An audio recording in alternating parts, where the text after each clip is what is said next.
Office బేరర్లకు జిల్లాల నుంచి విచ్చేసిన మీ అందరికీ కూడా హృదయపూర్వకంగా నమస్కారాలు. చాలా చక్కటి కార్యక్రమం. రాంబాబు యాదవ్ గారికి మనస్ఫూర్తిగా నా అభినందనలు.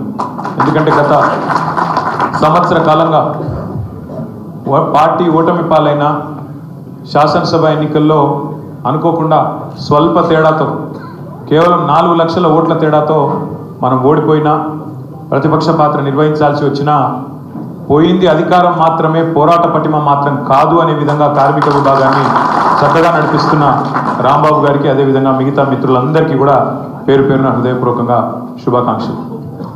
నిజంగా కూడా ఇవాళ మీరు మాట్లాడిన మాటలు, మీరు చెబుతున్న ఒక్కొక్క సందర్భం, అన్నా కేసీఆర్ మాకు ఇది చేసిండు, కేసీఆర్ మాకు అది చేసిండు 9.5 ఏళ్లలో అంటే, నేను పెద్దలు మత్స్యనాచారి గారు మేము ఒకరు చూసుకుంటా ఉన్నాం, అనుకుంటా ఉన్నాం.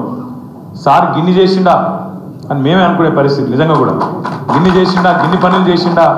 జూన్ 2 నాడు అధికారంలోకి వస్తే జూన్ 21 నాడే హమాలీలను పిలిచిన ముఖ్యమంత్రి, మొదటి 15 రోజుల్లో హమాలీలను పిలిచిన ముఖ్యమంత్రి భారతదేశంలో ఎవరైనా ఉన్నారా అని మాది మేమే అనుకుంటా ఉన్నాం.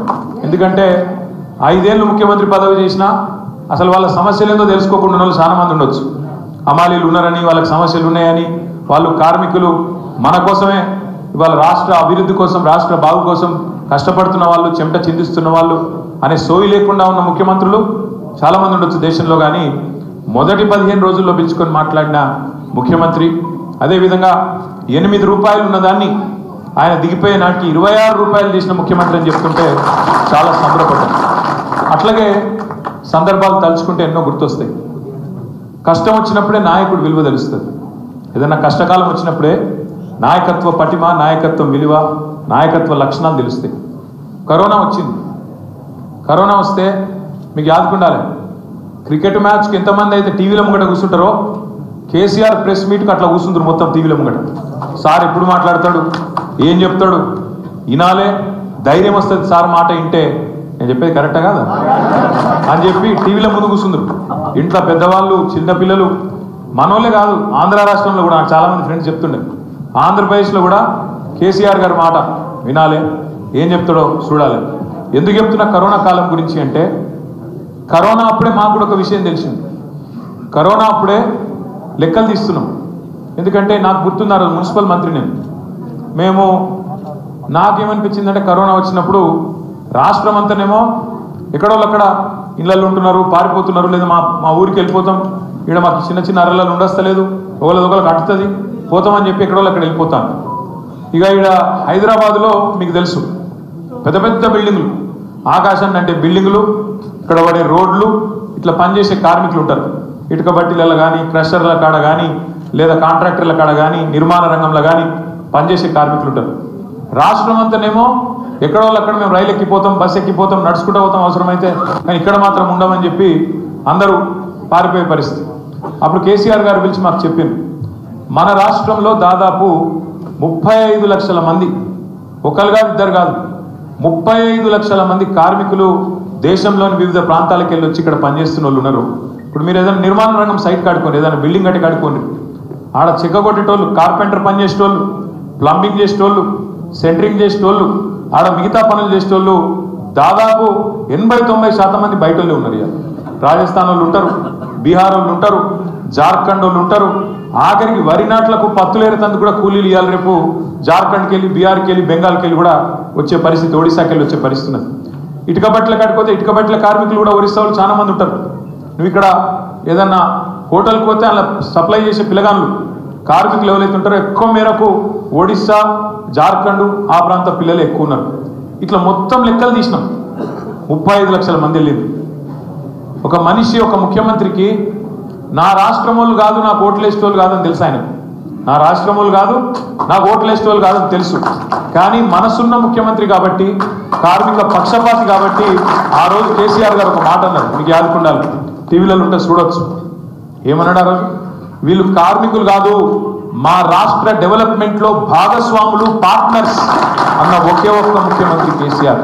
అంటే కార్మికుల గురించి నాయకుడికి ఉండే సోయి, ఆలోచన, మీ కష్టం గురించి ఆయన గుండెల్లో ఉండే ఆర్తి, ప్రేమ, అది ఉంటే నిర్ణయాలు అవుతాయి. సీనన్న చెప్పినట్టు, మనోళ్ళు చెప్పినట్టు అవుతాయి.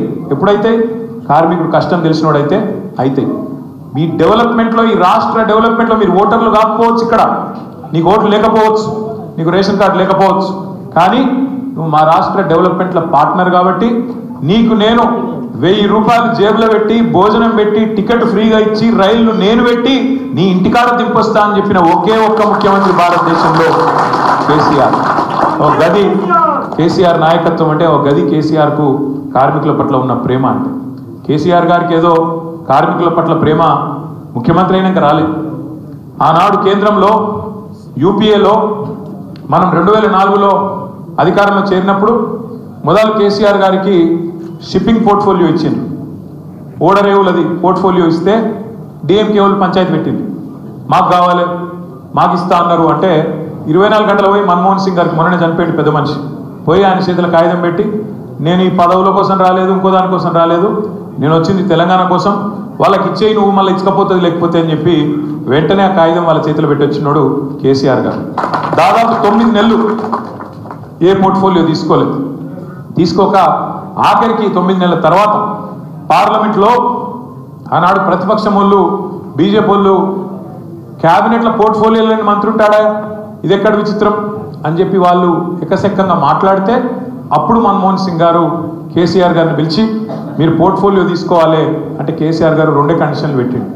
ఒకటి, మరి 9 నెలలు అవుతుంది, తెలంగాణ మీద ఒక్క అడుగు ముందుకు పడతలేదు, మీరు మాట్లాడుతున్నారు కానీ చేస్తలేరు, తెలంగాణ మీద కాంక్రీట్గా మీరు స్టెప్ వేస్తేనే, ఒక అడుగు ముందుకేస్తేనే నేను పోర్ట్ఫోలియో తీసుకుంటా అన్నాడు. సరే తప్పకుండా చేస్తాము ఆ పని, మీరు అడిగినట్టే చేస్తామని చెప్పి మన్మోహన్ సింగ్ గారు చెప్పినాక అడిగిండు, మరి ఏం పోర్ట్ఫోలియో కావాలని. కేసీఆర్ గారు చెప్పింది ఏంటంటే, నేను మొదటి నుంచి పేదవాళ్ళతో కలిసి పనిచేసినోని, ఇస్తే కార్మిక శాఖ ఇవ్వండి, తప్పకుండా కార్మికులకు మేలు చేసే ఒక అవకాశం వస్తుందని చెప్పి కార్మిక శాఖ ఏరి కోరి తీసుకొని ఒక పని కాదు చాలా పనులు చేసిండు. బీడీ కార్మికులకు ఆనాడే, ఇవాళ బీడీ కార్మికులకు ఇక్కడ ముఖ్యమంత్రిగా పెన్షన్ ఇవ్వచ్చు, కానీ బీడీ కార్మికులకు ఆనాడే దేశవ్యాప్తంగా వెస్ట్ బెంగాల్ నుంచి మొదలు పెడితే ఉమ్మడి ఆంధ్రప్రదేశ్ వరకు వేలాది ఇండ్లు మంజూరు చేసిన నాయకుడు కేంద్ర కార్మిక శాఖ మంత్రిగా కేసీఆర్ గారు. అది మాత్రమే కాదు, ఆనాడు అసంఘటిత కార్మికుల కోసం ఇవాళ మనం మాట్లాడుతాం. ఇప్పుడు మా నగేష్ మాట్లాడిండు, ఏది గిగ్ వర్కర్స్ గురించి మాట్లాడిండు నగేష్, ఓలా ఊబర్ డ్రైవర్ల గురించి, స్విగ్గీ జొమాటోలో పనిచేసే తమ్ముళ్ళ గురించి, చదువుకున్నా కూడా ఉద్యోగాలు లేకపోతే ఇవాళ అసంఘటిత రంగంలో పనిచేస్తున్న పిల్లలు ఎవరైతున్నారో వాళ్ళ గురించి ఇవాళ చాలామంది మాట్లాడుతున్నారు దేశంలో. కానీ ఆనాడే 2005 సంవత్సరంలోనే కేసీఆర్ గారు కార్మిక శాఖ మంత్రిగా అప్పటి ప్రధానమంత్రి మన్మోహన్ సింగ్ను ఒప్పించి అసంఘటిత కార్మిక రంగం అభివృద్ధి కోసం, వీళ్ళను సంఘటితంగా చేసి వీళ్ళ ప్రయోజనాలు కాపాడడం కోసం ఒక పెద్ద ఆయన ఉండే, అర్జున్ సేన్ గుప్తా గారు అని, ఒక పెద్ద ఎకానమిస్ట్, ఆయన ఆధ్వర్యంలో ఒక కమిటీ వేసి, ఆ కమిటీలో మన నాయకుడు, మన పెద్ద దిక్కు ప్రొఫెసర్ జయశంకర్ గారిని కూడా అందులో మెంబర్ చేసి అర్జున్ సేన్ గుప్తా గారితో ఒక రిపోర్టు తయారు చేసి దేశంలో ఉండే అసంఘటిత కార్మికుల కోసం ప్రభుత్వం ఏం చేయాలి అని ఒక ఆలోచన చేసిన నాయకుడు కేసీఆర్ గారు.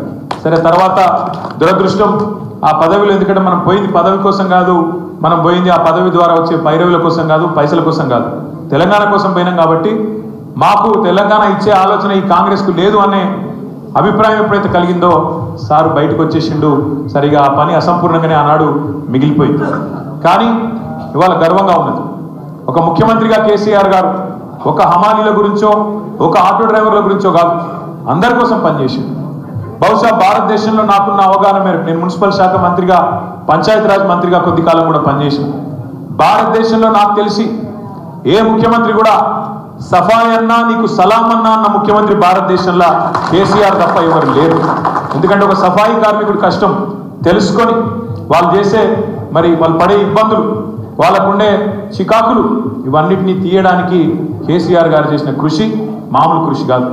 ఒక్క జిహెచ్ఎంసీలో, ఒక గ్రేటర్ హైదరాబాద్ మున్సిపల్ కార్పొరేషన్ ఉదాహరణగా తీసుకుంటే 3 సార్లు జీతం పెంచిన నాయకుడు, 3 సార్లు జీతం పెంచిన ముఖ్యమంత్రి ఆ సఫాయి కార్మికులకు ఒక్క కేసీఆర్ గారు మాత్రమే. ఇట్లా చెప్తూ పోతే